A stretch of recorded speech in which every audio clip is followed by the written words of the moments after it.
আমরা গত 23 তারিখে আমাদের আগরতলা জিআরপি থানাতে একটা মামলা হয়েছিল 4 জন বাংলাদেশির বিরুদ্ধে।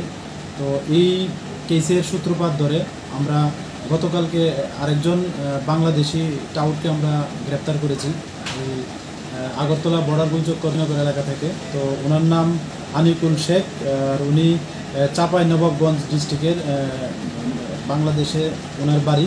তো উনি এখানে প্রায় বছরখানেক হয়েছে বিভিন্ন জায়গাতে ঘুরেফেরা কাজ করছে।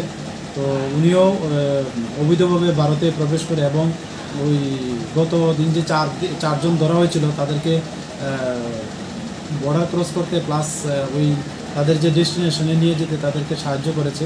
তো আজকে আমরা ওনাকে আমাদের আগরতলা যে মহামান্য আদালত আছে ওনাকে ওখানে প্রেরণ করব। কোন জায়গা থেকে আটক করা হয়েছে? ওনাকে আটক করা হয়েছে আমাদের যে বর্ডার গুলচক্কর আছে জয়নগর এলাকা থেকে। মশলা হাতে নয় চামচে তুলুন। লংতরাই গুঁড়ো মশলার প্রতিটি 250 গ্রাম প্যাকেটের সাথে 1টি চামচ ফ্রি। লংতরাই গুঁড়ো মশলা, রান্নায় তোমাকে চাই।